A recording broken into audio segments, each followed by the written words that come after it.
thoughts, billionaire dreams. I know niggas who played ball and gave it up for lean. Millionaire thoughts, billionaire dreams, but my account in overdraft, I'm about to scream.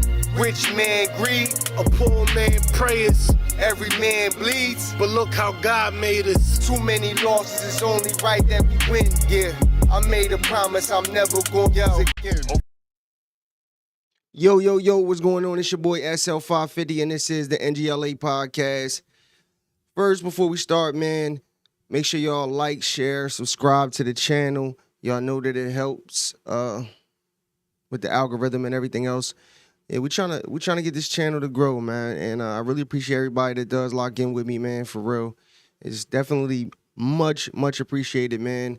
Bear with me. I mean, it's not really an issue. It's not stopping me from doing anything, but my mouth is a little swollen, as you may can tell a little bit, but we're going to keep it rolling today. We're going to have some fun and talk about a few things that's going on in politics. We're going to talk about Nancy Pelosi and her grimy ass and things that she into.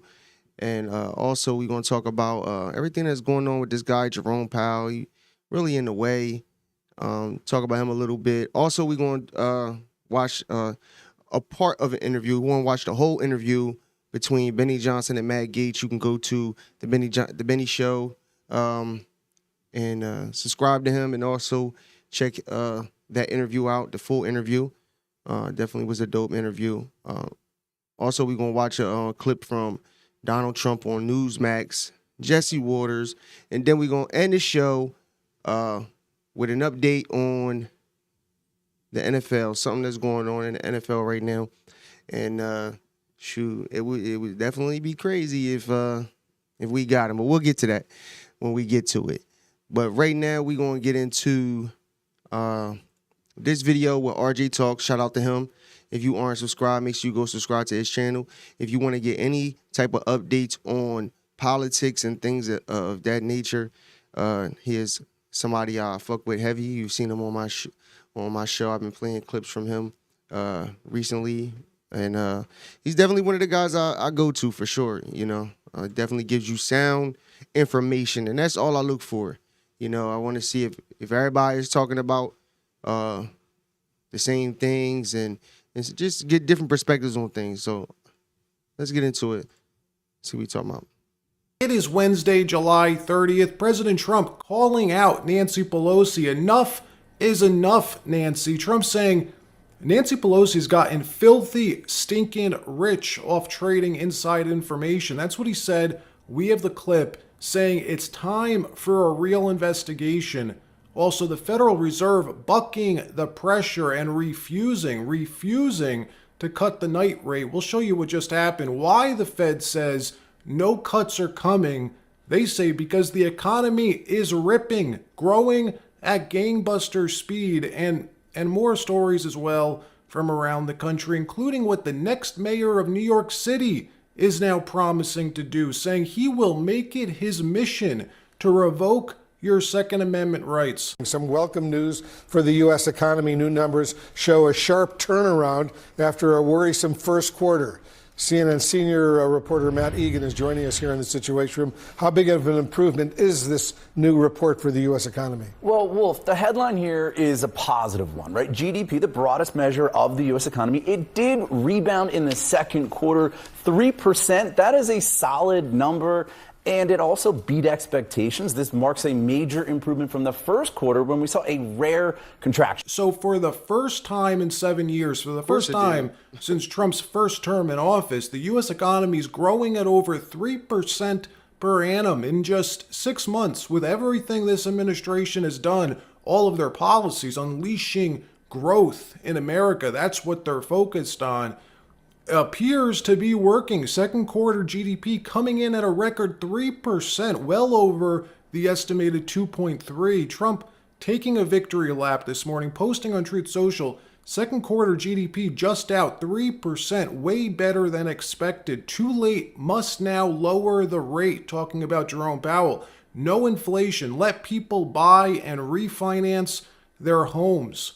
Well, Jerome Powell deciding not to listen to that advice. The Fed wrapping up their FOMC meeting and announcing they've decided to leave the night rate unchanged. No rate cuts in the near future. What this means is, even with the Fed purposely trying to slow the economy, keeping rates elevated at around 4.5%, the economy is still going gangbusters. For comparison, think about this, right? During the last administration, during the Biden administration, for the first 2 years of Biden's term, from 2020 to 2022, the Fed cut rates to 0%. Zero. Imagine what would happen if rates were at 0% right now. We'd probably see, 6, maybe 7, 8% GDP growth. It would also be much cheaper for everything, much cheaper to buy a house, pay off your debts, expand your business. Anything that involves credit would be much cheaper. So why is Powell doing this? Not cutting rates, keeping it unaffordable. Just because he wants to go against Donald Trump. That's it. It got nothing more to do with it.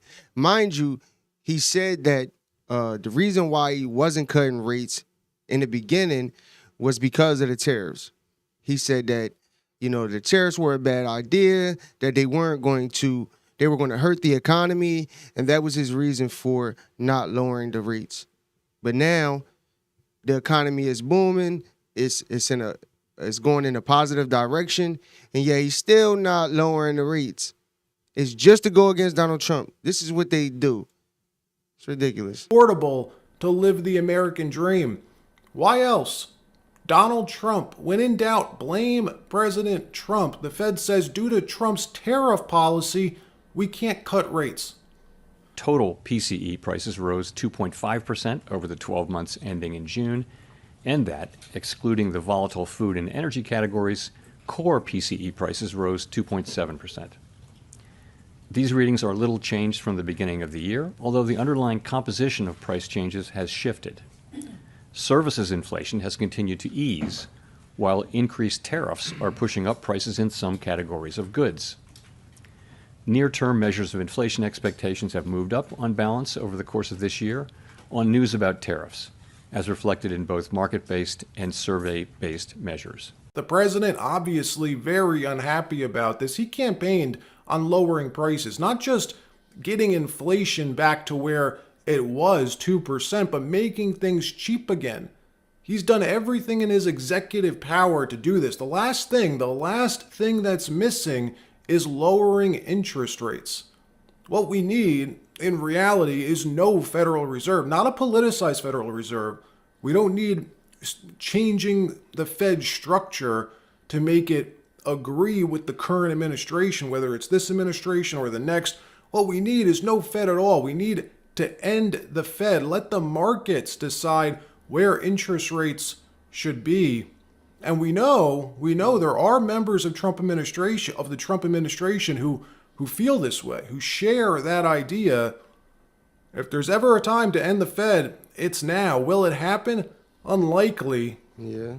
Meanwhile, one politician who's not suffering at all with these higher rates is one Nancy Pelosi, one of the wealthiest members of Congress with a net worth of over $261 million. How? How in the world does a member of Congress with a $174,000 a year salary turn $174K a year into $250 million? I honestly have no idea. It's Because she's a crook, just like the rest of them. It says right here, while Nancy Pelosi earns an annual salary as a member of Congress at $174,000 as of 2025, according to PolitiFact, her substantial net worth is largely a result of decades of strategic investments by her and her husband. That's the picture that's being painted, that she's just this shark in the trading market. She's a shark. Okay. But we already know she's not a shark. And we also know, for example, when something happened with Visa, they had like a lawsuit or something. Let me see something.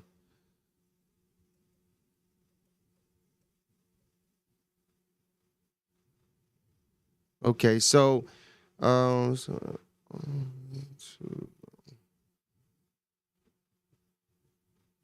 right. So it says several lawsuits and settlements involving Visa are related to antitrust claims and interchange fees. One key case involves a $1.5 billion settlement for merchants who accepted Visa and MasterCards between 2004 and 2019 regarding alleged overcharges due to inflated interchange fees. Additionally, the Department of Justice is pursuing a separate lawsuit against Visa, accusing the company of monopolizing the debit card market. So, I say all that to say that when this happened, she miraculously, I believe she sold her stock in Visa that she had right before this went public. So, these people are speculated such crooks that she does this through insider trading, which surprisingly is allowed for members of Congress who can legally trade on the inside information they learn in the course of their daily job. Something that for any of us, for any normal person, besides these 535 elected members of Congress, is flat out illegal. And all of us would be in prison for 20 years if we did this. And we know Nancy is doing this. Her trading history, it's been disclosed publicly. And time and again, she beats not only the S&P, she beats almost every hedge fund in net annual returns. How is that possible? Maybe she's in the wrong business. 2 months ago, for instance, she bought shares and calls of a company called Tempest, this small AI company. 17 days later, the stock skyrocketed and she made 213% on that single trade. How in the world does Nancy Pelosi know enough about the AI industry and this specific small AI company to buy shares and calls 17 days before it just goes gangbusters? And this happens month after month after month. Well, President Trump says, enough is enough. There are victims of Pelosi's gains. Each time she does this, there's a regular retail investor on the other side of that trade who's losing because they don't have the same information that she does. Trump calling for a full investigation into Nancy Pelosi, saying she has gotten rich, filthy rich, off inside information. Watch what he said. I like it conceptually, and Nancy Pelosi became rich by having inside information. She made a fortune with her husband, and I think that's disgraceful. So in that sense, I'd like it, but I'd have to really see I study these things very carefully, and this just happened. So I'll take a look at it. But conceptually, I like it. And what I do think is Nancy Pelosi should be investigated, because she has the highest return of anybody practically in the history of Wall Street, save a few. Think about what that says, though. We talking about, this is what, she is in politics. This is like a side hustle for her to invest in stocks and stuff like that, right? So you got seasoned people that are in this industry who aren't getting the returns that Nancy Pelosi is getting. And that's because she has information that people can't get, And you would think she would be more smarter about it in the sense of, let me take a loss here and here. Let me not, make $174,000 a year, but my net worth is 200 and what was it? 200 and I think 74. But mind you, this was also excuse me. It also says that you can't tell exactly what her network is. This is an estimate. It's approximately $246 million. It says between 246 and 267. So it could be more than that. This is the estimated. And they based this off of, they said it could be as high as $413 million. And the estimates that they come up with is based off of, because in the stock market you have to, it's like public information. They have to, what do they call it? Basically, they have to report. They have you have like a certain time to report your earnings or something like that, So it's just crazy, man. Like, and she'll say, no, it's my husband. He uses my money and he invests well and he's very good at what he does. And how did that happen? It happened by she knows exactly what's going to happen, shouldn't be what's going allowed to be to do announced. this, She buys though. stock, and then the stock goes up after the announcement's made. And she ought to be investigated. In another story, Zohran Mamdani, the likely next mayor of New York City, the unapologetic Soviet-style socialist, holding a press conference this morning calling for a nationwide ban on assault weapons, promising as mayor that he will lead calls nationwide to ensure we pass this legislation immediately to revoke the right of any American to buy or possess an assault rifle, including the popular AR-15. Watch. By a senseless act of violence. And as New Yorkers across the 5 boroughs and Americans across the country mourn this mass shooting, we are reminded that no matter how strong our gun laws are in this state, we are only as safe as the weakest laws in this nation. And so in this moment, the onus is on all of us to follow the words of Alain's brother and to put forward a vision of stronger gun laws. And I echo the call from Governor Hochul for a nationwide ban on assault rifles, as it is horrifying to each and every one of us in this room and beyond that a man with such documented mental health struggles was able to purchase a weapon, leave alone a weapon of such devastating capability. And we know that the consequences of national inaction, though we feel them this week in Midtown, we know that they join a list of so many other places across this country. Be they Uvalde, be they El Paso, be they Sandy Hook, be they Charleston. As mayor, I will lead calls to ensure that we pass the legislation necessary beyond New York, such that every New Yorker can rest assured that we need not prepare for the next iteration of this horrific mass shooting. So now we this, first of all, that'll never happen. And number two, it's just hilarious. All they do is jump on any story, anything that, they can attach themselves to that can help them politically. This dude don't care about that, this woman or this mass shooting. He don't care about it. But he know he can publicize it to his advantage to help him get elected. These dudes these people want to get in power because they know the advantages that people have in politics in a lot of different ways. They have a lot of, influence, and they can do this insider trading thing. They get information that the average citizen doesn't get. And he's just another crook looking to get, inside so he can, I guarantee you, if you look at this guy's net worth, I don't know what he does outside of politics, if he had his own business or anything like that.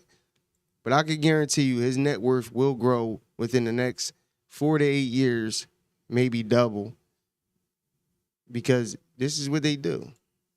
These know that motherfuckers this is just guy who crooks. we thought may be the left's version of Donald Trump, someone who just speaks the truth, just like Trump does, blatantly honest, just says what he believes. It turns out that's not the case at all. He's just another Dem hack. What we just heard him say was a talking point. He's just spilling these talking points. The AR-15 they want to ban, it's not an assault rifle. It's a semi-automatic rifle. It's not a weapon of war.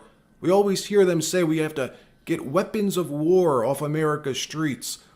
Nobody in a war zone is carrying around a semi-automatic rifle. Real automatic weapons are already extremely difficult to purchase, and Let me know what you think about this, about an immigrant who comes to this country and thinks he has the right to revoke our Second Amendment rights. I'll never understand that mindset in general.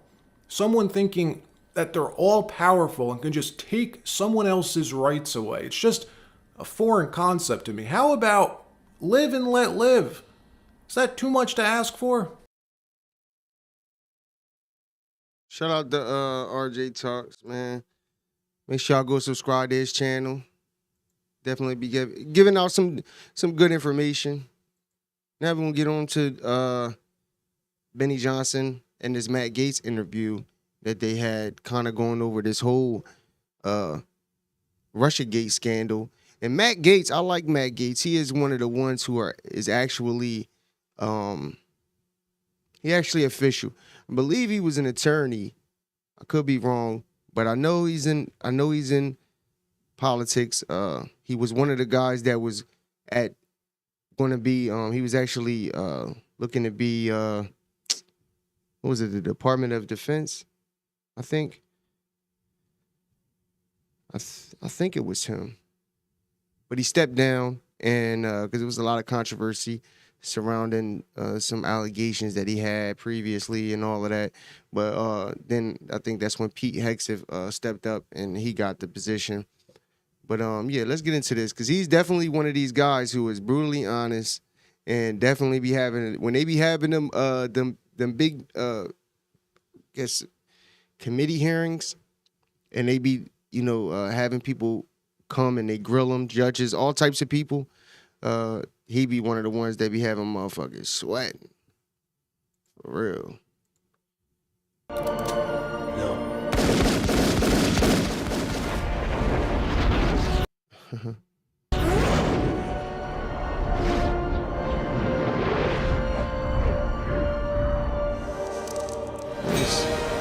He's stupid.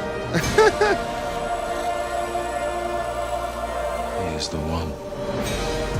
Oh, Matt, what's up? Sometimes you just book them right. Goodness gracious. So Tulsi was just on, and then they dropped the Durham report, the Durham annex. You know the scandal better than virtually anyone alive because you were in Congress fighting against it day and night. And one of the just say it, Benny.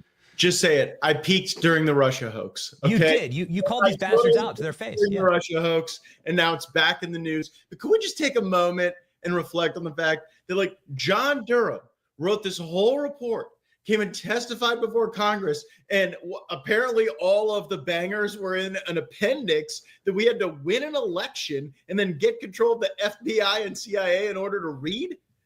In what? If Donald Trump had not won this election, you would never even have seen this stuff.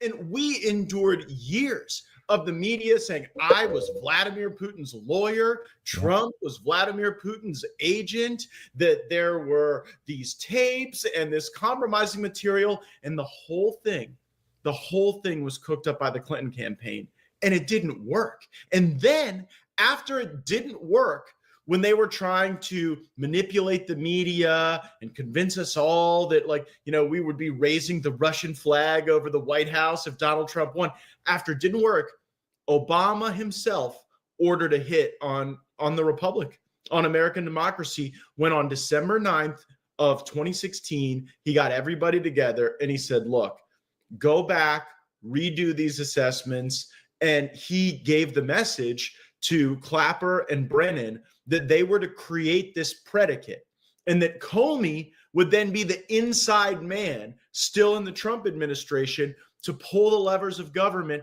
to try to destabilize this presidency. And somehow, through all of this, Donald Trump got his tax cuts, preserved peace in the world, backed down Kim in North Korea, and gave us some of the greatest prosperity any of us have known in our lives up to the COVID deal. And so it's quite a moment, but it also shows how dogged you have to be to get this stuff. Is no one outraged over the fact that John Durham gave hours of public testimony and we're just getting this stuff now? Yeah, but can you please elucidate for us? I'm sure you haven't had the opportunity to read these thousands of documents that just broke seconds ago. But do you have any top line information that you've learned? Other members and staff have seen this stuff, before today. And the core of it is that the beginning of the Russia hoax was not George Papadopoulos in some London bar. It wasn't some belief that there were secret Trump, Putin channels of communications through Eric Prince in the Seychelles. That the whole thing was, in fact, cooked up and sold to donors such as Soros and the Open Society Foundation as a political mechanism, just like if you and I were involved in a campaign, we would say, okay, well, we're really going to attack this candidate based on their views on energy, right? And we would develop memos about that, and we would go talk to reporters about what we thought about that candidate's views on energy, right? But here, they went to the Russia thing, I guess because that was easier than campaigning in the Great Lakes Stakes and going to Wisconsin. I mean, it's so crazy to think about. But they did that here, and then they injected it into the intelligence community with the help of some of these pseudo political operatives and high-ranking officials at DOJ, CIA, and FBI. So that's what you're going to see: the correspondence that ran on the rails of communication, the pitch to financiers. Because remember, the original guy who walked this into the FBI was John McCain. This was a deal that some Rubio donor had cooked up, and then McCain walks it in, and it's kind of dismissed. And then the DNC picks it up because they say, whoa, this is something we can really pour the gas on and get to be a central focus of the campaign. Turns out people just wanted closed borders and an economy that worked. So tell me, I just went to community college, Matt, so help me through this. We've heard for a decade now that... Hey, yo, appreciate everybody locking in with me. Make sure y'all like, share, and also subscribe to the channel, people. Appreciate you. President Trump paid the Russians to help him win and rig the election in 2016. Am I just understanding this as a simpleton? It was the exact opposite, that Hillary Clinton was using Russian disinformation. These are Russian spies. Christopher Steele's sanctioned by, working for and being paid by a sanctioned Russian oligarch. All of this disinformation about President Trump came literally from Russia. And that was Hillary Clinton's campaign that was merchandising it, and the FBI that was then laundering it to the CIA and to the press and the media. So it was actually them working with the Russians in order to attack Trump. That's right. That's exactly right. The media and the FBI were white labeling Russian dirt that was. And this is why you cannot trust the media at all, bro. The media literally is in the pocket of these people, and they'll do and say anything for the Democrats for the most part. You know what I mean? Like, that's all you see. You know, when you look into these stories and you follow it and you just see, I'm gonna show. I got a clip from Jesse Waters that I'm gonna show, and you gonna see in this clip this is what they do on a regular basis. The formula that they have, they just want to put as much bullshit information out there for the public because they know the average person doesn't have the time to really looking at anything. You know, I do a lot of my homework and information that I'm looking for, especially for the show, at work. And when I'm at work, you know what I mean, I gather all my shit and then I put it together right before I go live. But a lot of people just don't really have the time to really look into these things. And most of this shit people don't really even care about anyway. You know what I mean? But, it's definitely, it's interesting though, just to see, and it's good to know because it just goes to show you how crooked these people are and how much projection that they put out there on Donald Trump. It's so crazy. They single-handedly convince maybe more or less than half of America to hate Donald Trump. A person that for years people love, had him in songs, been in hella movies, did hella cameos and things like that. Shows I never heard before he became president the first time in 2016. You never really heard anything really bad or Trump in any scandals for real. You started seeing all of this hate and all of these different things that came out about Trump when he ran, and they realized that they couldn't use Donald Trump as a puppet. Once they realized that, it was game on from there at that point. And plus, the They want to stay in power. All I give it to them. I give it to the Democratic Party. All of them is in lockstep. Anything one says, they all say.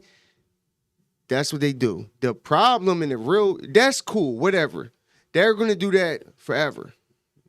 The problem is the media. The media is supposed to be, bipartisan and not in anybody's pocket. They're supposed to just give you accurate news and information on things that's going on domestically and foreign. You know what I'm saying? But they don't do that. They don't do that. Every now and again, you'll hear CNN and ABC or MSNBC. They'll give you, they'll give you a poll or something that's in Trump's advantage or whatever. But for the most part, what they're going to do is say anything to go against Donald Trump. Being assembled by foreign spies who hated Trump, paid for by the DNC. That is what happened. And how is that not treasonous? Those things, they called us crazy. They said, how dare we question the integrity. I like Matt Gaetz though because he's like real animated, and this is how he is in these meetings and everything. Clean cut. Usually has a suit on. He got his little merch for his show at the Matt Gaetz show. Go lock in with him, man. See what he be talking about. He definitely got a aura about him. When he be in these meetings, he be getting at these people, and it's funny. Maybe having him sweating for real. He's definitely good at what he does. The viewpoint of how Robert Mueller is looking at this investigation. We had Republicans saying that. We had Trey Gowdy and the like saying, just let Mueller do his job and this will all be great. Where was Mueller investigating the Russians that were assembling the Steele dossier? That's my question. I mean, if Mueller was supposed to investigate the Russian interference in the election, what you just learned from this annex is that it was the Democrats. And it was the elements of our own government at President Obama's direction that were white labeling Russian dirt in order to try to sway voters. And then after voters would not be swayed, to literally try to sway a presidency. They prosecuted Trump for taking home some documents. Barack Obama tried to take home the whole presidency. Mm-hmm. I think there has to be accountability for this. Here's the real strategy question going forward, though, Benny. This is all documents, right? And evidence takes two forms, documents and witnesses. How good are the witnesses? Can they withstand cross-examination? Would you put them before the House Judiciary Committee and Jamie Raskin? Would you put them on the stand if you wouldn't be willing to subject them to rigorous review? How do they come across? How do they look? These are all things that I think Jamie Comer knows. They're things that the Justice Department and the DNI probably know. We'll all find out how good those witnesses are, I think, in the coming weeks and months. So now if you have these documents and you mentioned the Soros Foundation, so you're saying the Soros Foundation, and forgive me, Matt, we're just reading them live on air here. You have a spectacular live show as well on One American News, but we're reading them live on air. Am I to understand that this is implicating the Soros Foundation in assistance in paying for all this? Because it was very expensive to do this operation. It cost millions of dollars in order to run this operation through Fusion GPS, Christopher Steele, and so on. I mean, is there going to be legal culpability potentially for George Soros here?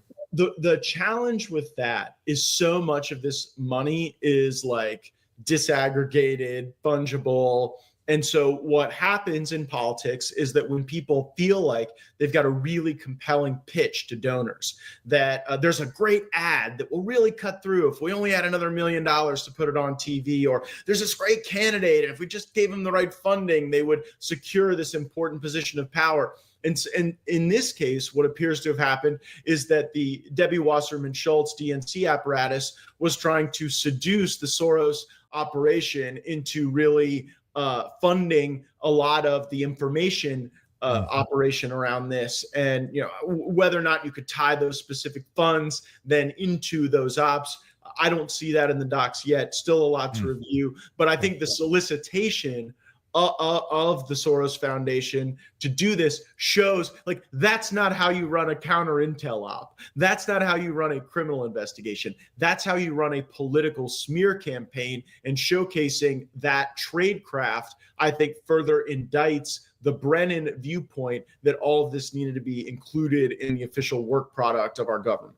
Well, it should be enough for a subpoena, right? Like that, having the name dropped in there and having. Would you put Brennan there? Hey, by the way, here's a fair question. How come John Brennan never had to testify in public about this stuff? I asked him questions behind closed doors, but I begged our leadership, Brennan, Clapper, Comey, no more of these behind closed doors depots. Let's drag these guys in front of the country and ask them the questions that are on the minds of regular folks. And all I could get was the behind. So just to give you a little background, he definitely did. He definitely practiced law before he ran for state representative. And he served in the Florida House of Representatives from 2010 until 2016. Yeah, so he definitely, you could tell this dude was a lawyer for real. He definitely sharked up. Closed door deposition that may turn out to be one of the predicate criminal acts in the conspiracy, Brennan's perjury to my questions about his involvement in the Steele dossier. Wow. But I think it's a fair question for Republicans to ask. We've got this majority. Why don't we take it out for a spin?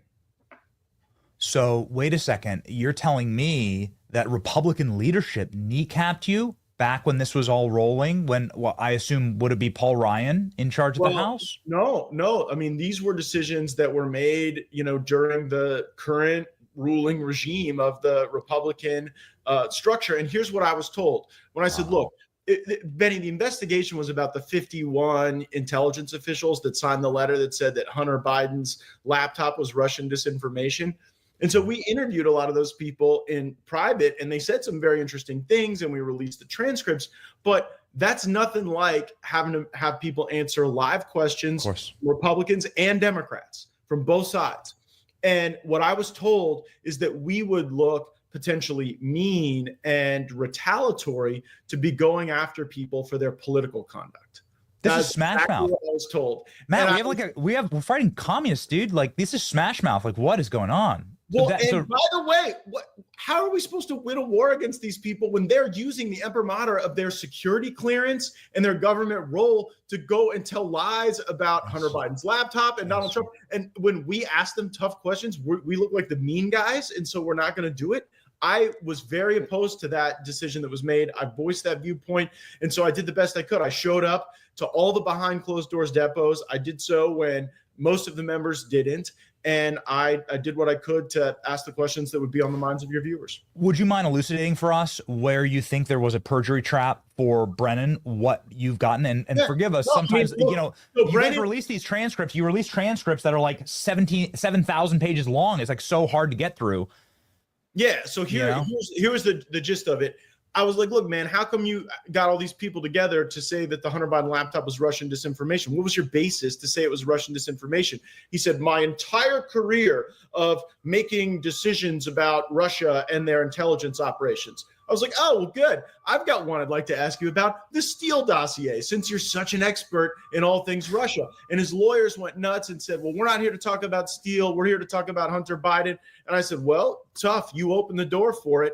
And so since they opened the door, I proceeded on a line of questioning wherein Brennan said, I had nothing to do with any analysis of the Steele dossier. That was all the FBI. CIA had no role in this. No, we made no decision about its inclusion. And now you got, like, if you throw a rock at Langley, so it hits somebody who says that they thought the Steele dossier was trash, should not be included. And it was Brennan himself who overruled good people at the CIA who said this stuff was nonsense. So that is where he committed a predicate criminal act in furtherance of a broader conspiracy.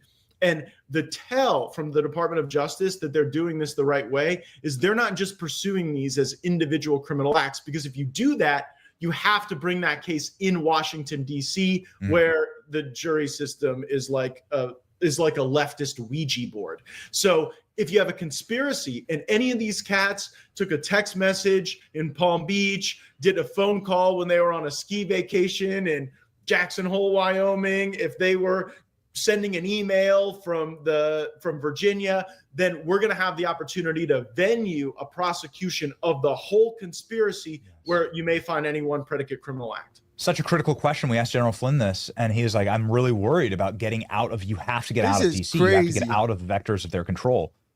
and you have to get out of those jury pools. Okay, that's perfect. So, okay, when we're looking at this, how would you charge it, Matt? I mean, given the fact that they've lied to your. Just look at his face. Like he be so he's like super excited about this. Like this is like making his motherfucking month, because he was one of the guys who got into this in the beginning and was questioning these people. He was giving you some background information on, how he was talking to Brennan about all of this, and he trying to say he had nothing to do with it, and it's going to be a lot to come out of this, man, because Barack Obama has this clean, like kind of like now he doesn't so much, but back then Obama just had this clean cut image of a black man who was, educated and knows how to talk. I give him to him. That motherfucker know how to talk. But now it's coming out like things that he was doing, and a lot of these guys are in the pockets of foreign countries, man. You just don't know. It's crazy, bro. But you can see the excitement. He definitely holds people accountable. This dude, Matt Gaetz, I've seen him at these committee hearings, and he be grilling motherfuckers like crazy. Like he asks the tough questions. He's not going to be, he's not going to be like sweet about nothing. He's not about to be nice. No, he's going to ask the tough questions. He's going to definitely get at you for real. But face. He loves that this is all coming out. I want to use this as a platform to bang my fist. Must Republicans bring these individuals forward to Congress to testify now? Like, is now the moment? Of course. Well, must it happen, or is that it? Look, we haven't seen these witnesses, Benny. We haven't seen them. And so there are certain people who are telling the truth, but just don't make good witnesses. That is the nature of performance art. And so only, the people behind the curtain right now know how good the witnesses are. And we're going to see the decision they make about how to utilize that evidence. Okay. So how would you charge it? Would you charge it as a Hey, yo, man, make sure y'all, I see a few more people logging in with me, man. I appreciate y'all. Make sure y'all hit that like button. Also, subscribe to the channel if you aren't already subscribed. Appreciate y'all for locking in, man. This is a long one. It's going to be a good one. Got some more things after this interview right here. Let's keep it going. Conspiracy against rights. That's what Mike Davis told us. Yeah, I think that would be an element. I mean, look at what they charged everybody in January 6th over. Seditious conspiracy. Right? I mean, seditious conspiracy. Yeah, motherfuckers went to jail what over that. Obama did, and that was crazy. On December 9th, 2016, looks a lot more like seditious conspiracy to me than anything I saw on January 6th, 2021. Great line. Okay, really quickly here, because you're one of the only people that would ever answer this question. None of these documents, I mean, including this document right here, this one's wild. This is Hillary Clinton approved the idea. This is straight from the Durham Annex. Perhaps you've seen it, Matt, because you had a clearance, but I haven't. Okay, Hillary, my team is highlighting this as we're going live. Hillary Clinton approved the idea of Trump and Russia hackers hampering the U.S. elections and also distracting from her email attempts, also hacking the DNC. So the DNC hack, there's been zero evidence that the DNC hack came from the outside. An enormous amount of evidence that the DNC hack came from the inside. All of the emails, the Podesta emails, the satanic spirit cooking dinner stuff, Maria Abramovich, all this Hillary stuff, all that sick stuff, all of it came from the inside. And we haven't been able to get a straight answer on this, but all of these documents seem to point to that was part of the conspiracy, that the Russians hacked the DNC too. Your thoughts on this, Matt? Yeah, and those can be predicate criminal acts, right? If they are lying to donors, remember what they got Santos on, all these wire fraud things about the use of money and what promises were made to donors. So you could maybe access some of those wire fraud statutes based on how the money moved to fund some of this stuff. But yeah, I mean, what that is showing you is they had to run the political op by the candidate, right? And so Hillary Clinton's participation in the decision to pursue this narrative only mires in scandal all the people inside the government who are willing to go along with it.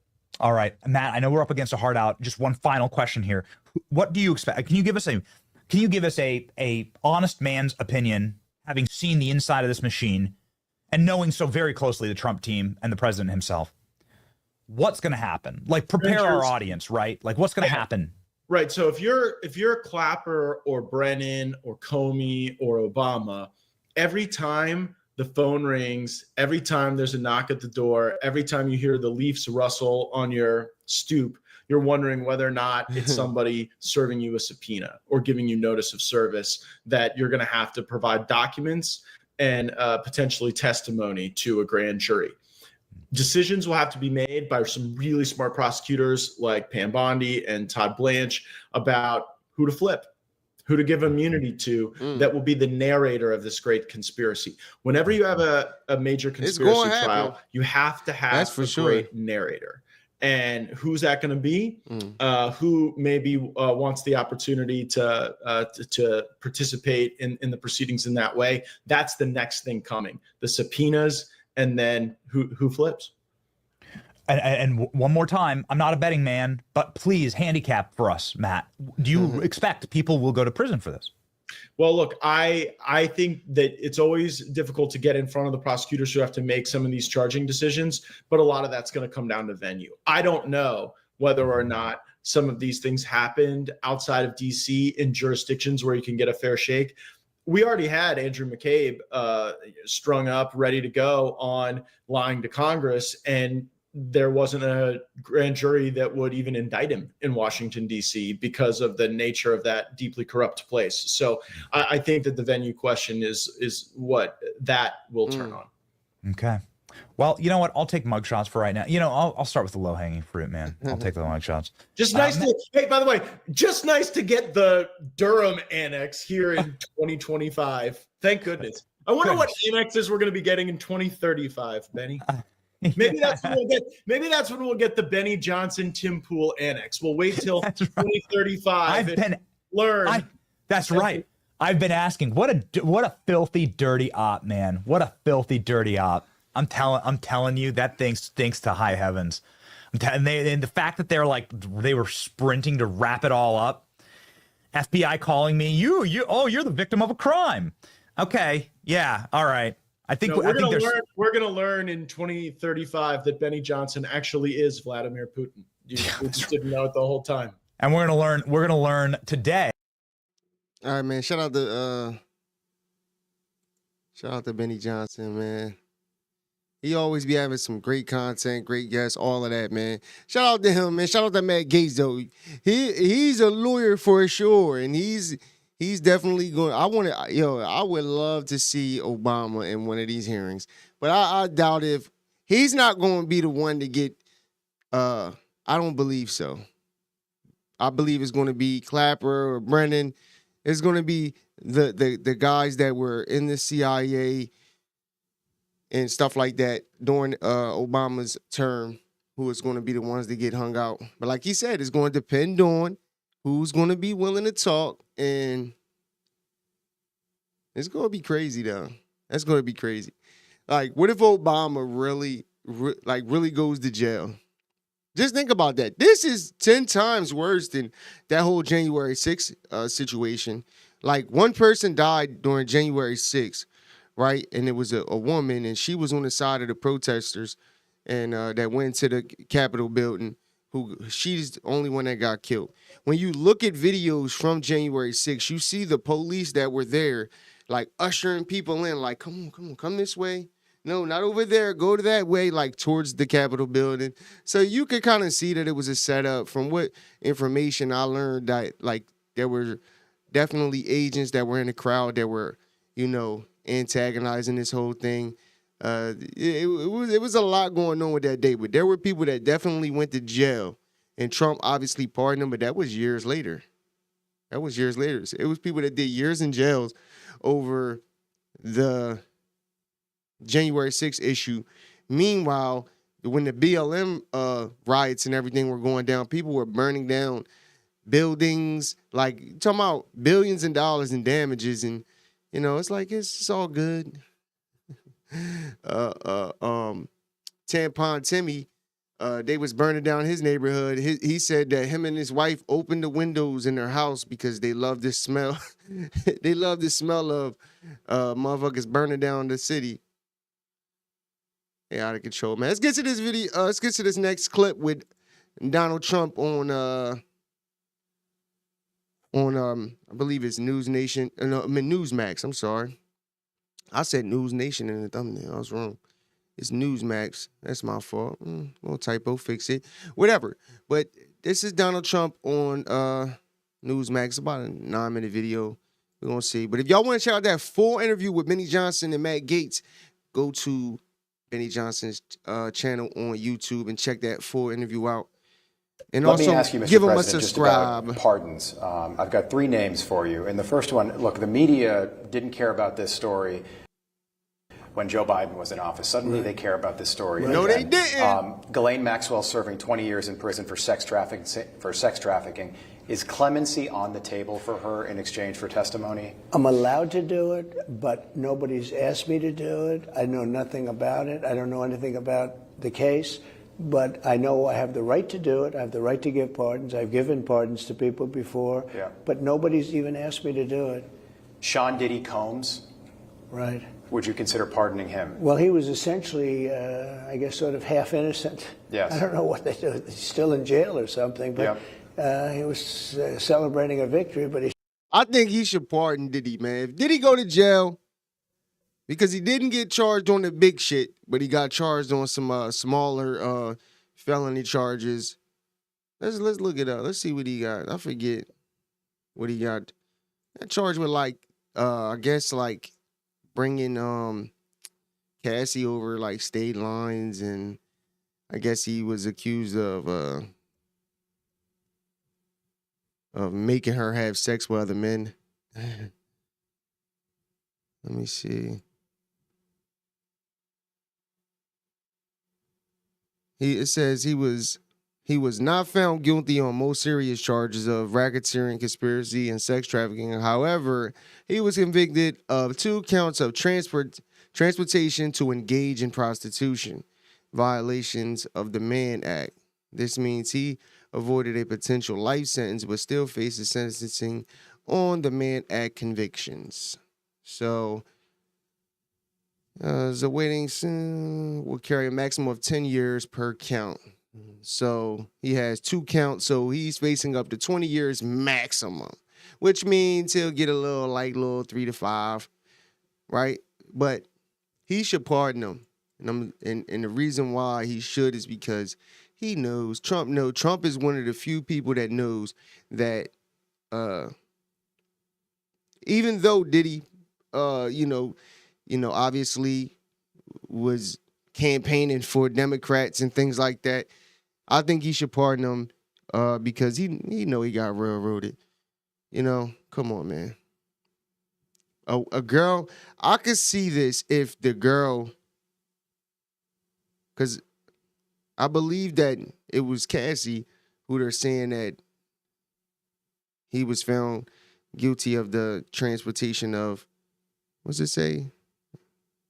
Transportation to engage in prostitution. So, what does that even mean, bro?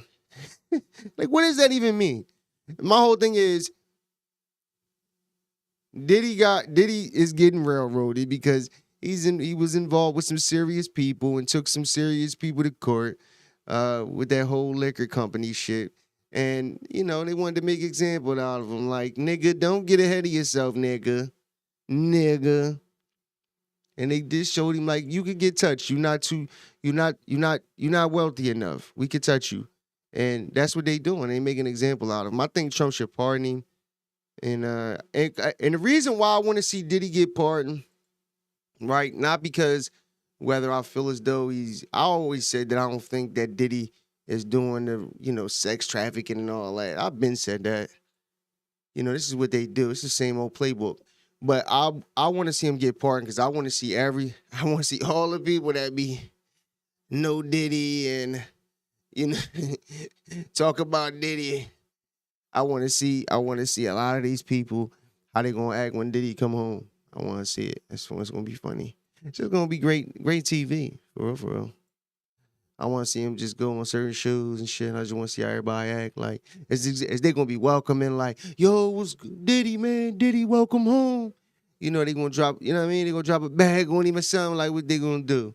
I want to see. Just for that reason. And because I know that he ain't do more than half the shit that I believe. Look, I believe that he be punching on his bitches, his women, which we seen that. But I said that before that video even came out. And you know, he be taking advantage of motherfuckers. For sure. A lot of them rich motherfuckers do. That's what they do. They get the money, the influence, and that's what they do. But he should, man. Fuck it. Free Diddy. Seems, I guess it wasn't as good as a victory. Probably, you know, I was very friendly with him. I got along with him great. And seemed like a nice guy. I didn't know him well. But when I ran for office, he was very hostile. He said some not so nice things about you, sir. Yeah, and yes. it's hard, you know, like you, we're human beings. Right. And we don't like to have things cloud our judgment, right?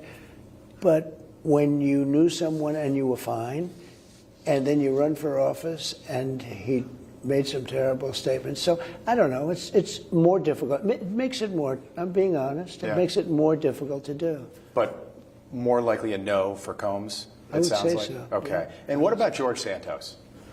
Boy. He just went away, 7 years. You know, he was, he lied like hell, I mean, I have to tell you. Yeah. And I didn't know him, but he was 100% for Trump.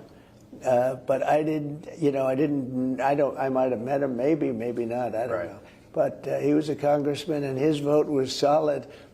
It sounds like a lot. He got in. You know, you could blame the other side for not checking him out. Yeah. He didn't do all those things that he said. Local news missed it. Everybody missed it. Well, you could say the media missed it. Everybody missed it. They found out about this stuff after the election was won. So nobody's talked to me about it. So they really, you know, they haven't talked to me about the two. They have talked to me about Sean, but they haven't talked to me about the two. But again, with him, I have the right to do it. Nobody's asked me, but it's interesting. Is it 7 years? 7 years. He just went away. That's a long time. Your Deputy Attorney General sat down with Ghislaine Maxwell for 9 hours. I'm just wondering when the American people get to hear what she said during that interview. Well, I don't know, because I haven't spoken about it, but he's a very talented guy, Todd Blanche, and a very straight shooter. Yeah. And I think he probably wanted to know, you know, just to get a feeling of it, because we'd like to release everything, but we don't want people to get hurt that shouldn't be hurt. Yeah. And I would assume that was why he was there. I want to release everything. I just don't want people to get hurt. You can't have people associated. First of all, the files were run by some very bad people and very sick people like Comey and Lisa, the whole group, you know, all those people in that office. They ran those files for 4 years. And if they were going to use the files, they would have used it before my election, because unless they're stupid, which to a certain extent they are stupid. You're saying they would have released the information. Well, they had the files. election. They control the files. Yes. I didn't control the files. They control the files for 4 years. So if they had something, they would have released it before the election, because they are not geniuses, but, you know, they're evil. Right. There are a lot of evil people. So I can't really tell you much other than Todd went in, and I think he just wants to make sure that innocent people aren't hurt. But you'd have to speak to him about it. Okay. I want to ask you about the situation with Russia, Mr. President. Sure. You have tried for the last 6 months to end this debacle in Ukraine. It's now in calendar year number 4. Today, just moments ago on Truth Social, you announced that you ordered 2 nuclear submarines to undisclosed locations because of something provocative that was said by one of the Russians. Can you tell us how concerned you are about a possible escalation right now? Well, a former president of Russia, who's now in charge of one of the most important councils, Medvedev, said some things that were very bad, talking about nuclear.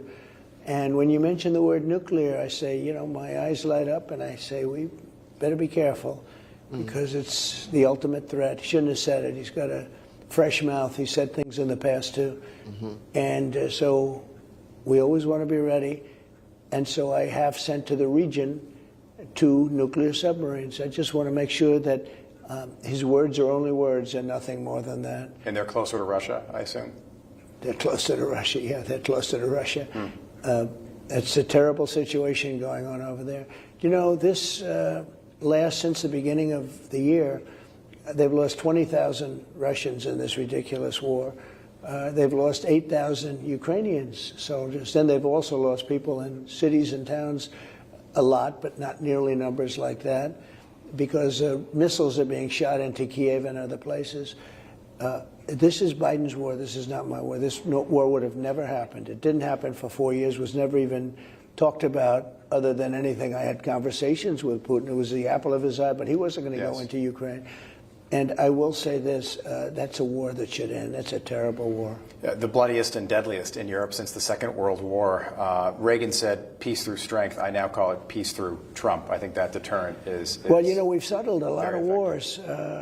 You take a look at what's happened just over the last little while. We've settled a lot of very beautiful wars have been settled. That don't get a lot of attention from the media. No, they don't talk Can about it. I just ask you, your 10-day deadline? One of the wars, think of it. Sorry.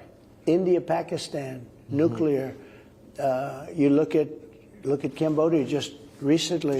It looked like that was going to be another big war. It was going to be a war. I settled that up, and I settled it up with trade. I settled a lot of them with trade. I said, listen, you guys are going to fight. You can fight all you want. I mean, just fight your hearts out, but we're not doing a trade deal. And all of a sudden, they end up not doing a war. I settled in the Congo. We settled a big one with Rwanda. It's going on for 31 years, 8 million people dead, killed. It looked like it was going to go on for another 31 years, and we settled that one. Kosovo, you know about that, with Serbia. That was going to break out. I mean, I settled a lot of wars. I think I settled averaging about a war a month. But, you know, we're saving millions of lives. Look what we did with the nuclear threat of Iran. That was totally obliterated, as now has been confirmed. You know, they like to say, well, maybe it wasn't really that well. It was obliterated. It turned out, they just reported today, it was totally obliterated. Those pilots did some job, but we wiped out that nuclear threat. We've done a lot for peace. Just quickly, you gave Russia, I think it was like a 50-day deadline, and then you lowered that to... I just want to know, why are they keeping it going? Like, what's the gain? Like, that's what I want to know. Like, what does Russia gain in continuing this war, and what does Ukraine gain? Like, I don't see nothing. Like, there's no news that I've seen that is anybody gaining anything from this war. Only thing that's happening is people are getting subtracted from the planet. That's it. So I just, you know, what is it for? Like, like these wars is like unnecessary. Like, I could, you know, understand like this, if it's reasonable. If I don't know, like, you know, Russia invaded Ukraine, cool, all right, they went to a war, but at this point, like, what's the reason for it to keep going? It's a really good question, man. But I haven't seen anything on it that is everything I see is basically, you know, Trump's trying to stop the war, but, you know, Russia isn't coming to the table. Zelensky isn't coming. I think Zelensky is in the Democrat pocket, to be honest. And I think he's one of the ones who wants to keep it going. I think, I don't know. I don't want to assume. But it's definitely an unnecessary 10, 12 days, to be honest. At this point, people just Friday. dying. What happens if there's no deal? We'll put sanctions on, and he's pretty good with sanctions. He knows how to avoid sanctions. Does Putin know how serious you appear to be now? I just want people to stop dying. Yeah. You know, this was Biden's war. This was not my war, Rob. This was Biden's war. That's a fact. It would have never happened.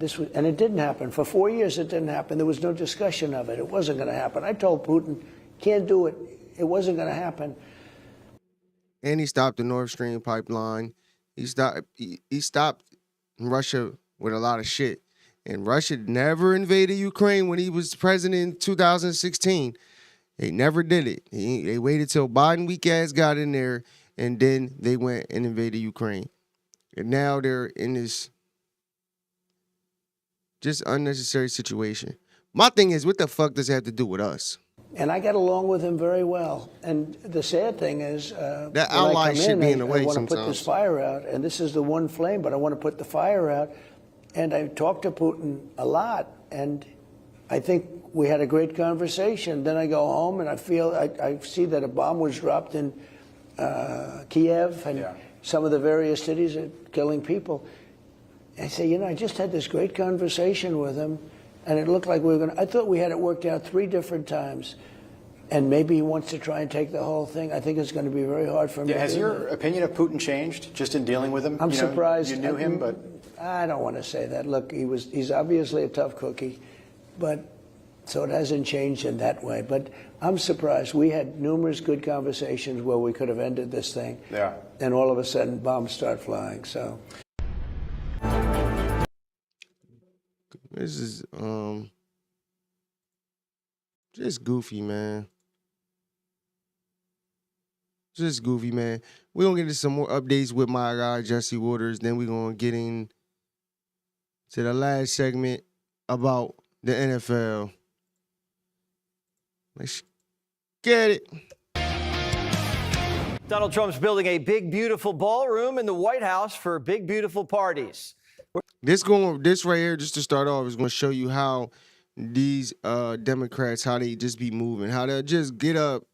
They want to get any chance they get to get on the news and just make shit up. The country can host foreign leaders, musicians, and the American people. If the president of China or France or UK or Ursula comes to town, you give them a big state dinner. We don't have a room like that. At the White House, they have to use a tent. And if it's raining, it's soaking wet, soggy. The area is a very low area. All the water rushes to it. And it's a disaster. Who wants to party with your wife while she's wearing high heels in a hot, soggy tent? Chuck does. Some breaking news. Just now, the White House announced construction of a $200 million White House ballroom that will begin in September. A $200 million ballroom. Where'd this money come from? Did Congress? Look at the narrative already, right? You look at this and you be like, all right, but look at the narrative that he's trying to spin already. Who's paying for this? You're going to pay for this. Who approved this? How was Donald Trump going to use the American taxpayer money to make his little precious ballroom? Congress appropriated? I don't think so. Why would Senator Schumer want his beautiful wife's heels sloshing around the muddy White House lawn? And since when has Schumer cared how much anything costs? He didn't even want to doge the $2 million for sex changes in Guatemala. And the guy didn't even do his homework. President Trump and other donors have generously committed to donating the funds necessary to build this approximately $200 million structure. Donating. Him and donors are donating money to build this. But he got right up there, and he's probably not even the only one. Just lie and just say, Congress didn't approve of it, and he's spending your money on this. When AOC kicks Schumer out of office, she's going to be the belle of the ballroom. We know she likes to dress up and go to glamorous events and borrow $3,000 dresses, get caught and have to pay it back. RFK Jr. says the Kennedys would have loved a big, beautiful ballroom.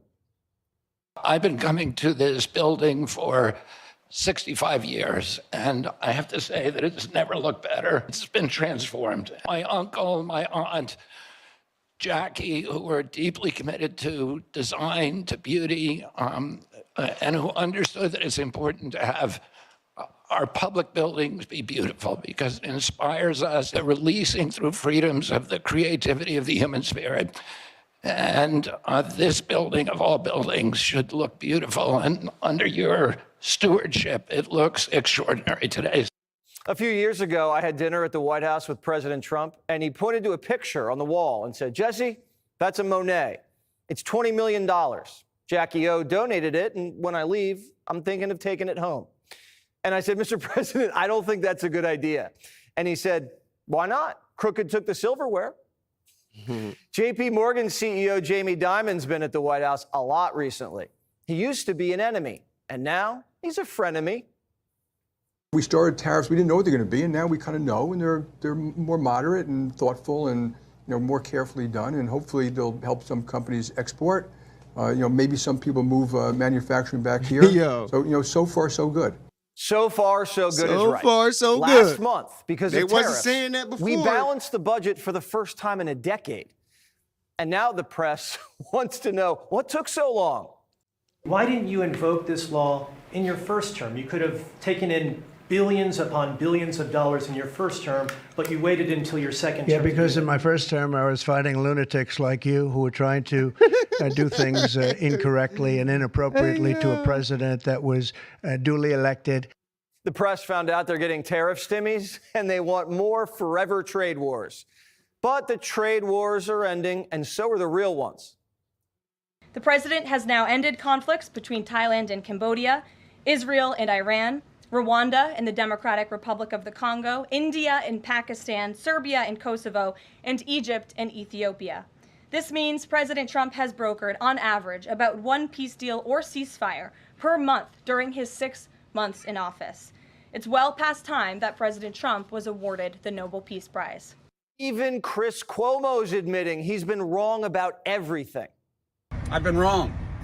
I've been wrong about political issues. I've been wrong about people. I've been wrong about myself. I've been wrong about my responsibilities. I've been wrong about my opinions, my tastes, my... Yo, this is the one thing, right, that I said this when it comes to 2025 with all the technology and all of these things that we have at our disposal, the truth will come out regardless. And it is what it is. All the lying that they do, I don't know why they do it, because the truth is going to come out regardless. It's just that when it comes to something like the tariffs, it had to take time because tariffs got to kick in. He was trying to make deals before a certain deadline, which was August 1st. So now everybody wants to hop on board because you got people like Chris Cuomo who used to say a bunch of bullshit. It's a bunch of them. Bill Maher, who is now coming out and saying he was wrong or agreeing with something that Trump is. He was agreeing with the whole tariff thing. I showed that on the previous show. Like, they got to get on the Trump train. They got to, because if not, he is literally single-handedly ruining people in a good way, though, because these people don't do nothing but lie anyway. They lie. They get up here and say a bunch of goofy shit, and at least he is being man enough to say, I was wrong. It's nothing wrong with that. I did it the other day. I'll be wrong about shit if I'm wrong. I'm going to correct it for the most part. You know what I mean? I did it the other day with the WNBA comment I made. It is what it is. We're not perfect, people. But everybody got to get down and lay down. Choices. That's how Trump comes. This must be driving the big guy crazy. The Senate Foreign Affairs Chairman, the statesman, Joseph Biden, kept telling other countries don't. Joe and they Biden did. looked crazy but when in Trump that picture. says don't, they don't. The auto pen's still haunting the Democrats. He's so scary that he knocked Pocahontas off her feet. Senators voting in the affirmative: Baldwin, Blunt Rochester, Durbin, Heinrich, Hirono. Trump calls her. This is sitting Trump Indian calls her style while Comer Pocahontas. plays Duck Duck Goose with Biden aides, investigating how they cooked up the cover-up. Biden won the 24 election, sir.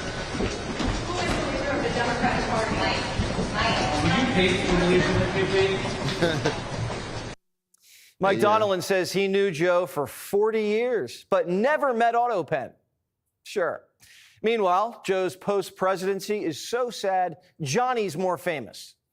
Biden just hangs around Delaware. Sometimes he goes to the mall, and he only brings one assistant. I have as many assistants as Biden. And when he travels, he flies commercial. Biden went from Amtrak Joe to American Airlines Joe. Do you know how crazy it is that the president is flying commercial? Could you imagine taking your seat and you're sitting next to a guy asking for more peanuts, and it's Joe Biden? Maybe the only person he's traveling with is his ghostwriter, because this guy, whoever he is, has a lot of work to do. Because the president has to remember to write a memoir. But Biden's ghostwriter has some competition. Binder's book drops in October, but not before this one. Everyone thinks you've been kicking back, drinking margaritas on the beach. But really, you've been hard at work writing a book, meeting with leaders, thinking about the future of our country. Oh my God. Who said that? Kamala's not running for California governor. She'll be making appearances at your local Barnes & Noble. Oh my God. The shortest presidential campaign in modern history. It was intense, high stakes, and deeply personal for me and for so many of you. Yo, I cannot help it, bro. She is so fake. You know that she is trying to remember her lines. They done stopped and started about 30 times already. Yo, this lady is so fake, bro. Since leaving Got office, a little treat at the end. I've spent a lot of time reflecting on those days, talking with my team, my family, my friends, She's so and pulling fake. my thoughts together. She looks sober, In though. essence, writing a journal She looking a that little is this sober. book, 107 days. Trump made Hillary a They bestseller. all trying to sell and books right Harris. now. Her advance was so small, Nobody her wants team to buy didn't your even book. leak it. And if she wants it to sell so she can live off the royalties, she should tell the truth about Joe. How the cocaine was really his, and how she slapped Doug in the face when the nanny news leaked. But if she's as talented of a writer as she is a speaker, it's going to sound a lot like drunk Judy Blume. Trump thinks the whole thing's hilarious. Hey, What do you see in her political future, sir? nothing. Well, she can't speak. She can't talk. She can't do an interview. I thought it was a very strange campaign that we had. I wouldn't call her a skilled politician. Would you? She's also coming out with a book. Any plans to buy it? I don't know. I think I'm going to buy it. I'd love to see it. No. For once, Democrats agree with Trump. They'd rather have Kamala kicking back, drinking margaritas on the beach than going on word salad book tours. Would you be supportive if she wanted to run for the Democratic nomination in 2028? Martha, 2028 is a long way off. And first, we need to focus on the challenges right in front of us here in Congress. There's one word that comes to mind when Democrats That's think a of no. Kamala, and it's the L word. Is she a good candidate? Is she a fresh face anymore? I think it's a problem for the broader Democratic Party because it latches them to the past. Nothing against Kamala Harris, but she is labeled a loser by the party. She lost to Donald Trump and a voice of the past. And I think the more the past haunts Democrats, the more problematic it is for them to move forward into the future. Democrats haven't nominated a presidential loser since Adlai Stevenson in 1956. Poor Oh, Adlai my lost God. in a Hold on, 41-state landslide. Yo, she was about to be the president. I can't even fathom it, Charlemagne says Kamala should find some new hobbies. I don't know. I don't know if she should run again, but I definitely would like to see her write a book. I definitely would like to, see her start a podcast and just build a real connection with people. My And she God. is, relatively Her young. podcast gonna be I just don't know what's gonna ass. happen in 2028, man. I just think Democrats suck so bad. I don't know. I'm not sure a That's Kamala the- podcast that's is the- going to play. the- Kamala talking more. That's the realest thing Charlemagne said ever since the election. Because he tired of this shit. He been kicking for him and saying all these lies and all the bullshit, getting out there on these interviews and kicking for Kamala Harris, calling her black and all types of shit. It's the truest thing he said, man. She needs to sit the fuck down. Because they Is all not the suck. answer. But you better find an answer soon because Comer's about to put Mamala under oath. I think that's another great thing about Kamala Harris not running for governor. She's going to have more time to come before the House Oversight Committee and testify about Joe Biden's cognitive decline. So I think the odds of Kamala Harris getting a subpoena are very high. I'm going to love that. Well, before she talks to Comer, she's talking to She Colbert. is so fake. Tonight, she'll be on The Late Show. There's so much the two can talk about. Drinking What beers, it's like to lose getting millions fired. of dollars and your job. Johnny hit up the Ed Sullivan Theater for a vibe check. Watch. When you first found out you were getting tickets to Colbert, who were you hoping the guest was? Donald Trump. Al Gore. Jon Stewart. A huge guest tonight. You excited? I have no idea who it is. Kamala Harris. Get out! Get out! She fake. Kamala, Kamala, Kamala, Kamala, Kamala. You excited for the guest tonight? I guess so. Did you want Kamala to be the Democrat nominee in 2028? I would like a real primary. I want to see a primary. You don't want them to anoint her again? No. No, I want a primary. She's going to announce her book. You going to read it? Sure. They lying. That wasn't so enthusiastic. Okay, yes. They're lying. I might. Lies. You want her to be the nominee in 2028? No. I'm not sure. Just What keep if it's it Kamala real. versus Stephen Colbert? Stephen. Colbert. Yeah, I would have to vote for Colbert. Colbert. Colbert. Colbert. Colbert. 100%. Colbert. Losers. Yo, speaking of Kamala, yo, we dodged a bullet, bro. And I'm going to explain why. This is who y'all wanted to elect, bro. Y'all wanted to elect this right here. The President of the United States must set a standard, not only for our nation, but understanding the standard that we as a nation must set for the world. This who y'all wanted to elect to be the President of the United States of America. Walk into rooms around the world. I'm just saying. Even called for termination of the United States Supreme, the supreme land of our nation, the United States Constitution. Well, I think culture is it is a reflection of our moment and our time, right? And present culture is the way we express how we're feeling about the moment. And we should always find times to express how we feel about the moment that is a reflection of joy. Because anything. It comes in the morning. It comes in the morning. I think it's very... She talking about Doug. She said it comes in the morning. She talking about Doug coming on her. Hey, yo... I'll be wondering, like, in her brain, if it was like a cartoon and they had, like, what was going on in her head, like, it would just be a bunch of, it'd be like, just like a motherfucker in a straitjacket in there, just not saying nothing. Important, as you have heard. She is from not so intelligent at all, but she's, leaders. like, not smart. For us at every moment in time, and Wasted certainly of this college one, tuition. to see the moment in time in which we exist and are present, and to be able to contextualize it, to understand where we exist in the history and in the moment as it relates not only to the past but the future. The strength of our democracy. You know, I think that there's a duality to the nature of democracy.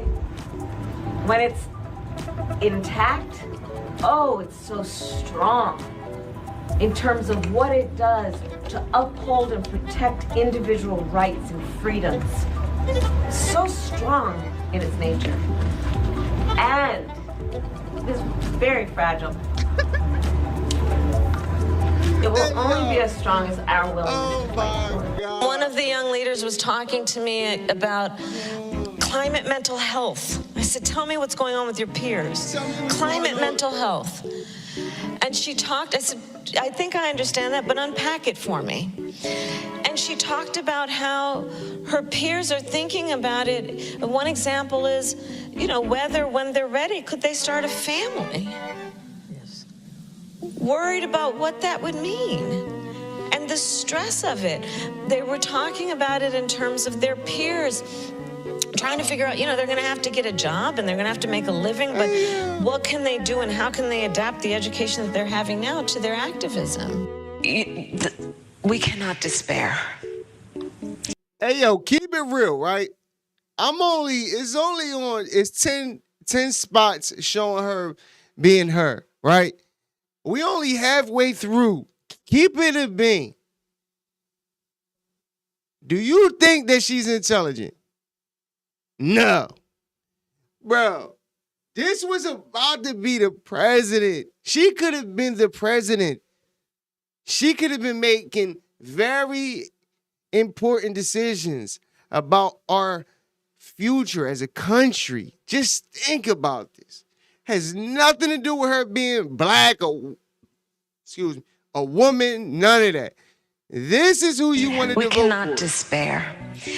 You know, the nature of a democracy is such that I think there's a duality. On the one hand, there's an incredible strength when our democracy is intact. When it's intact. An incredible strength in what it does to protect the freedoms and rights of its people.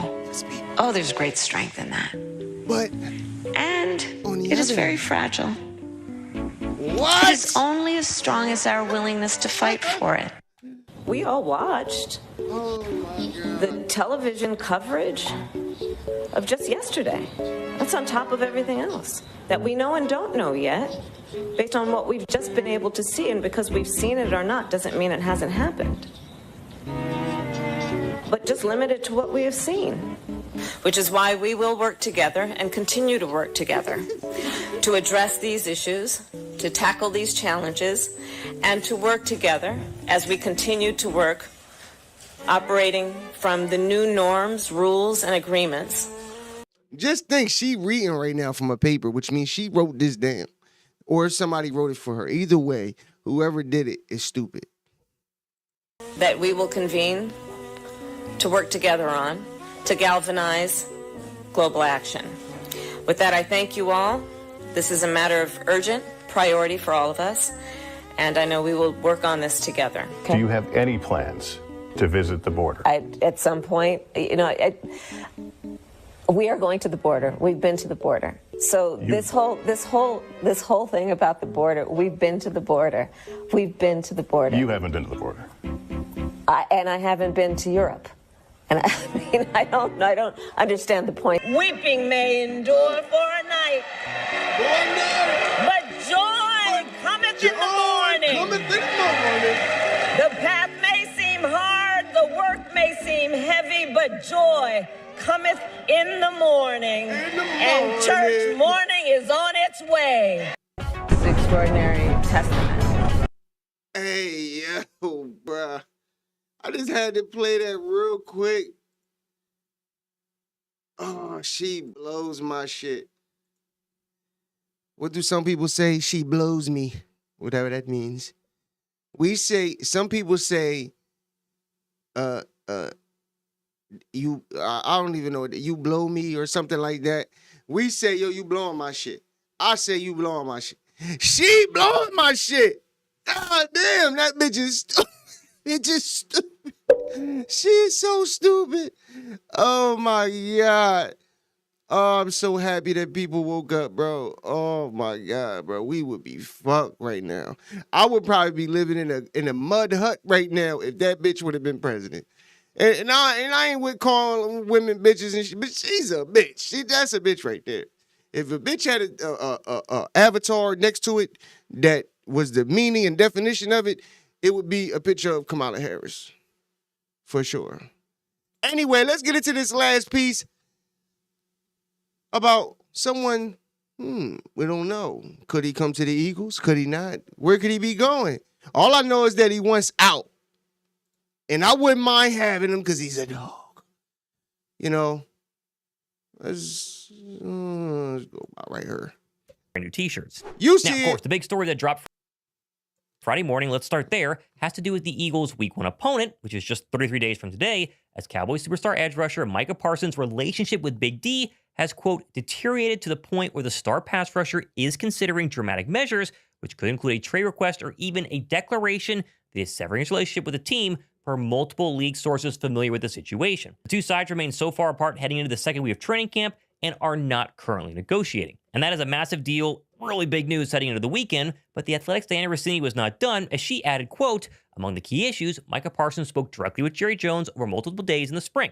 The team believed those conversations were negotiations and that it had a deal, but Parsons believed the talks were just conversations and wanted his agent to handle the negotiations. When his agent attempted to start negotiations, the Cowboys declined to engage with him and told the pass rusher that they believed they already had a deal done. Now the team is refusing to engage the Parsons agent at all, creating a tense standoff and increasing friction. And as of now, Mica Parsons has been holding in at Cowboys training camp as he's claimed he's got a minor injury which has kept him out of practice, but basically he's trying to force Jerry Jones' hand and making him the highest paid edge rusher in the entire NFL. And things actually got even worse for Dallas as Mica Parsons finally broke his silence on social media this Friday afternoon and put out a long statement officially requesting a trade from the Dallas Cowboys, using phrases like, "I no longer want to be here. I no longer want to be held to closed-door negotiations without my agent present. And I no longer want shots taken at me for getting injured while laying on the line for the organization." Which is nuts, but before you go too crazy here, let's just go back to the last time a superstar edge rusher was traded at this stage in his career, and the Raiders sent Khalil Mack to the Bears for 2 first-round draft picks, a 3rd rounder, a 6th rounder, a 2nd rounder, and a conditional 5th-round draft pick. A massive haul. And while yes, I know Mica is not so secretly a very clear Philadelphia Eagle fan, getting in with the Birds has so many hurdles, it's really not possible. I mean, are we forgetting Myles Garrett doing the exact same thing down to the social media trade request this offseason, only for Garrett to backtrack his, quote, desire to win and settle for more money to simply stay with the Browns and lose forever? Honestly, I think Mica will eventually do the same, likely no shot for Philadelphia or anyone else. Now, obviously, I'm not going to go ahead and try and pitch you the idea of the Eagles trading for Mica Parsons because A, he would cost a ton of first-round draft picks, B, they're not trading him inside the NFC East, and C, if you were to trade 3 first-rounders for Mica, you then have to go ahead and sign him to a $40+ million a year deal. It's not going to happen, but the whole idea of Philadelphia just calling the Cowboys and kind of trolling them, making fun of the fact that they are in this mess is something Howie Roseman should definitely do. I would not be surprised if Howie, of all people, at least picks up the phone and have some fun with Jerry Jones. Oh, and this should not need to be said, but a first-round draft pick plus Nolan Smith for Mica Parsons is not something I'm interested in. Call me crazy, but I like the much younger and cheaper year 3 edge instead of the soon-to-be extremely expensive Dallas Cowboy. Either way, looks like Philadelphia playing Dallas week 1 could get even better if Mica does get traded or does eventually miss games and hold out. I don't think he... I hope he hold out. Because he definitely not coming to the Eagles, man. But this is a big deal for the Cowboys. Mica Parsons is a great piece, man. But I feel his frustration. Feel it. You know, you want to get paid, and you got an owner who just doesn't like paying his players. At least not initially. Okay, he wants them to hold out and get, all of this extra shit. But it's a good look come week 1 when we play him, because I hope he holds out. But more than likely, he grew up a Dallas fan, so come on, that's like the ultimate, as a fan growing up, like, come on, you make it to the NFL and you're playing for the organization that you grew up rooting for. I mean, come on, he's still a fan of the Cowboys. I think Jerry is gonna use this as leverage to try to get a deal, and I think he's gonna get the money. He's gonna stay in Dallas. But no matter where you go, he a dog. We're definitely not gonna get him. That's a fact. Thomas Mott made a good point about the cost, and then you got to give up all of this shit just to get him, and then we got to pay him a whole lot of money, So, we already got dogs. So, he's great. I would love to have him, but for the price tag that it's going to cost us, it's not worth it. Especially going into next year, we got hella picks. He will. My guess is eventually they will pay him, but it's going to be a really expensive contract, and Dallas, once again, shoots themselves in the foot. Yeah. But of course, not to be outdone, the Washington Commanders star receiver Terry McLaurin has gone a step further than Mica this past week, officially requesting a trade from the Washington Commanders, as the new contract demands seemingly are not going to to be met by the front office in D.C. And this one, honestly, is way more worrisome than the Mica situation. As I said before, I bet Dallas caves and pays him. McLaurin, though, is about to turn 30 years old, and clearly the Commanders do not want to pay him the north of rumored $30 million a year Terry McLaurin wants for the next 4 or 5 seasons. And now the result is Diana Rossini noting that one anonymous GM told her, quote, "Washington is too late. Could have avoided. Game of chicken now. Tell him you're not trading him or figure it out. This is getting close to the Reddick situation." This would be a massive blow for the Washington Commanders, and I think a massive blow for all the Jaden Daniels sophomore year hype train that the entire NFL has jumped on right now. Everybody assumes Jaden Daniels is going to have this incredible second season, and maybe he does. But if his best receiver going into year 2 ends up being Deebo Samuel, who is like 50 years old and weighs 500 pounds, it's not a good look for the Washington Commanders. This is a nightmare, and the simple solution is paying him, but they do not want to pay him $30 million a year, and so I think he might get traded. Either way, drop a like down below for not having to deal with any of this drama, because you, thankfully, cheer for the best team in the NFC East and the most well-run organization maybe in football. That right there is enough to go ahead and say a prayer and be thankful. Now, of course, flying back to that class of the NFC East, and Friday's training camp was not only fully padded, but loaded with a ton of big plays and really good news. As Nakobe Dean was once again spotted pre-practice, fully sprinting down the field as he works through the PUP list in an effort to go ahead and hopefully get back on the field sooner rather than later. Also back at practice was rookie safety Drew Makuba, who did have pads on and did go through drills right here, which is obviously a great sign. However, he did not do any sort of serious contact. He was limited, didn't really move that shoulder, which is obviously the injury we're dealing with right now. But the fact that he was on the field doing a little bit of running yesterday and then came back out and put pads on and did some more drills is a very good sign. I think Makuba is days, maybe day away from going ahead and getting back on the football field and maybe being 100%. Overall, though, the list of players out today still did include Zach Bond, E.J. Jenkins, Terrace Marshall, new injury addition Mac McWilliams, Devontae Smith, Nolan Smith, and Ben Van Sumeren. Although more good news is Nolan Smith dealing with a concussion. We don't know how or when that happened, but he's been out with a concussion. He was spotted on the field today, at least off to the side. Didn't have to wear glasses or a hat like some concussion people do. Most of the time, they won't even let you outside into the sun for a long period. And so the fact he was at practice and watching, another good indication that he is working his way back and should be back hopefully sooner rather than later. Now, as far as the on-the-field performers for Friday's practice, the Struggling Birds offense actually got back to full form during 11-on-11s, with the running backs shining very early and often, as Will Shipley beat Jahad Campbell with the first-team offense and defense in man coverage on a 20-yard wheel route for a touchdown from Jalen Hurts, the first of a couple on the day for the Birds offense. Jahad Campbell, once again, did have a very good day despite getting up the touchdown here, but clearly there's been one weakness so far in his young linebacker campaign, and that is man coverage against opposing running backs, as Shipley now has gotten the better of Campbell the past couple of days. Still, though, the young standout linebacker had a very good practice and afterwards went on WIP to explain to fans what they can expect from the first-year linebacker out of Alabama, and honestly, he sounds pretty darn good while also not outruling the fact that he might play next Thursday. A relentless, raw player, a guy who's willing to contribute, towards helping the defense win a game, helping special teams win a game, you know what I'm saying, and of course rooting for our offense. And just competing, man. Being a generous type of guy, and never letting disrespect come his way. Respect is respect. You know what I'm saying? It's earned, not given. So, yeah.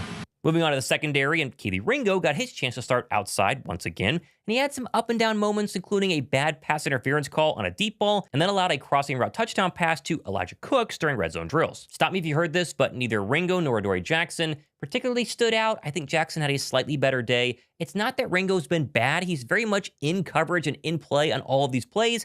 He just didn't get his head around for the DPI, and he just kind of got worked a little bit for that crossing route from Elijah Cooks.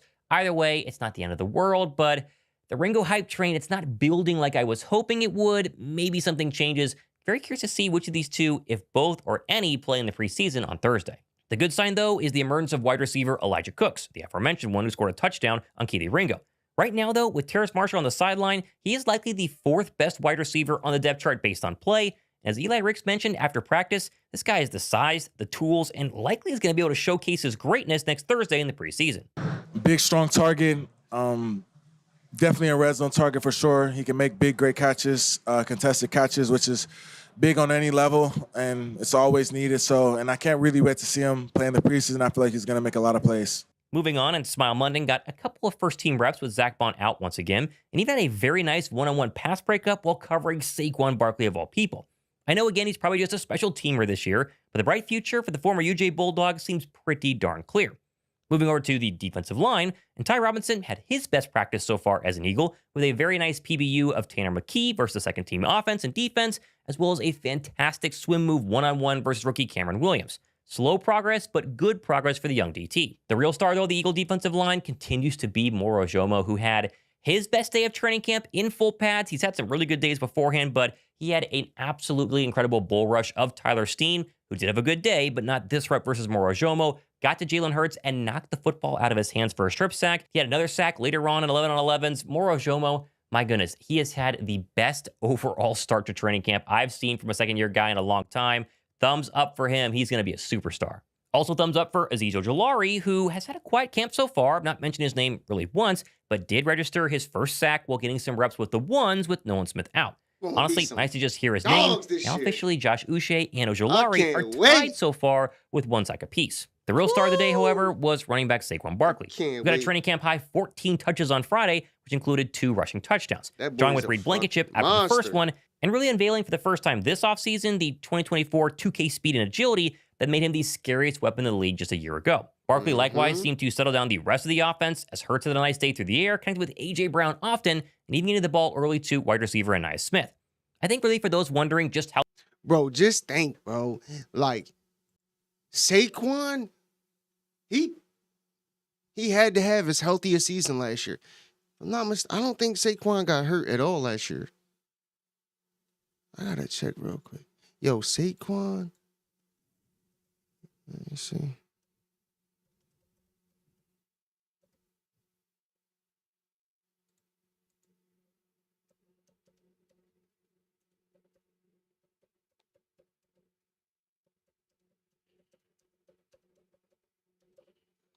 Yo, Saquon Barkley is going to be a problem. My bad. Hold on. Like, just think, we got him for the next 4 years for sure.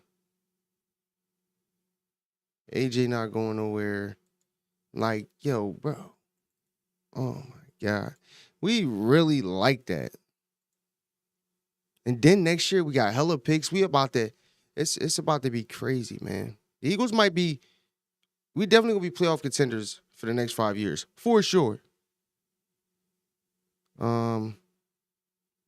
Okay, he had a minor arm injury in November. But returned to the game and didn't miss significant time. All right, so yeah, he really, just think about that. He really didn't lose. He played every game last year. Like, what? Which means the difference in offensive lines gotta be dramatic. Yo, it's going up, bro. I'm telling you, if we could play consistent, if we could get better in locking in early and stop being just a second half team, I think if we could start fast and then stay consistent throughout the game and finish, bro, we looking at a three-peat, people. Because think about it, we do have a great team. And listen, I want to clear something up because people made some comments on the short that I put out with the whole Cam Newton thing, right? And matter of fact, let's see it. We're gonna end it right here. So Mica Parsons he's requesting to get the hell out of Dallas. I ain't mad at him. Get the hell out of there. It would have been good if you just, came to the Eagles, but it ain't gonna happen. He's not, I don't think he's gonna get the money that he wants in Dallas. He'll end up getting traded for some valuable pieces because Mica Parsons he's definitely gonna cost. He's young. But I wanted to clear something up about the argument I made about Cam, right? Now, I'm sticking to Cam made some good points. And my thing is, I agree with him saying that Jalen isn't, when you comparing Jalen Hurts, right, to Patrick Mahomes, Lamar Jackson, Josh Allen, and even like Joe Burrow, I can argue that. We can debate that, right? Cool, fine. I'm cool with that. But when you put Jaden Daniels on your top 10 list and not Jalen Hurts, when Jalen Hurts has this is going into his 5th season as a starter for the Eagles, right? Been to two Super Bowls, been to the playoffs every single year. But you put Jaden Daniels before him. You put Baker Mayfield, Justin Herbert, all good quarterbacks. Not denying that whatsoever. But you're going to put all of them in your top. We're talking about quarterbacks right now in the league. You're going to put them in front of Jalen Hurts? What? That's my argument. That's what I didn't like. I'm not arguing Lamar Jackson, even though I think Lamar Jackson is overrated. Last year was his best season overall as a quarterback in the NFL. I don't give a fuck what you talking about. Like, that's a fact. Before last season, in the quarterback making great throws. He stayed in the pocket more, ran when he had to. He made big plays. I'll give it to him. He really showed, he's a quarterback. Before that, his first great season was when he ran for like 2,000 yards. And they was comparing him to Michael Vick and all of that shit. But he got it off for running the ball. Cool. But you're a quarterback, right? I'm not taking nothing away from me in the NFL. Like, big up to him. Another black quarterback doing his thing in the NFL. Patrick Mahomes is Patrick Mahomes. Like, he's the best right now. Until further notice, he's the best. I ain't arguing that. Josh Allen, great. Big body, great arm, big arm. Not disputing that. As a quarterback, I could see you putting Josh Allen over Jalen Hurts, right? Cool. I'm not arguing that. But to put Jaden Daniels and Justin Herbert and Baker Mayfield, come on, stop, man. I'm not even going to go back and look at the rest of the list. But come on, bro, what are we talking about? And then I feel as though I made a great argument as far as saying that, bro, there's plenty of quarterbacks in the NFL, including the ones we just said. I would say Josh Allen, not as much, having great pieces around him, right? But Lamar Jackson has great pieces. Last year he had Derrick Henry, Mark Andrews, Isaiah Likely too. Don't forget that. He had Mark Andrews and Isaiah Likely, both great tight ends, right? Then you had Zay Flowers, and they got another receiver over there. But point blank pen and Lamar Jackson, they got a great team. And their defense was like that. So me personally, like, I don't see how you can't, like, what are we talking about? You know what I mean? But I just wanted to clear it up because people was making it seem like I was arguing about Jalen being over Lamar Jackson, Josh Allen, and Patrick Mahomes. And even Joe Burrow, you could put him in that conversation. But when we talk about win percentages and things like that, like Jalen Hurts is like over them. Like, what are we talking about? Like, I'm just being honest. Come on. And when we went to the Super Bowl the first time with Jalen Hurts, he didn't have Saquon Barkley. So he already showed that I can make it to the Super Bowl without having the best running back in the league. Because he did it. What are we talking about? But anyway, yo, shout out to, Benny Johnson, RJ Talk, Jesse Waters, man. Shout out to Trump, man, doing big things for America. And I hope you guys really like the show today, man. I really want, it'd be a lot of people sliding through real quick and bouncing whatever. Cool. It's definitely getting the views up. I appreciate it for all the people that's been staying, locking in with me, growing with me. I truly appreciate it. I would love for people to comment. Let me know if it's anything that you like about the show, dislike about the show. I'm taking all criticism, whatever, it doesn't matter. I want the show to be better. What can I do to make the show better? Like, all of it. So make sure y'all comment, like, and also subscribe to the channel if you aren't already subscribed. This your boy, SL550. Until tomorrow, I'm out. Love y'all. Millionaire thoughts, billionaire dreams. I know niggas who played ball and gave it up for lean. Millionaire thoughts, billionaire dreams, but my account in overdraft, I'm about to scream. Rich man greed, a poor man prayers. Every man bleeds, but look how God made us. Too many losses, it's only right that we win. Yeah, I made a promise I'm never gonna lose again.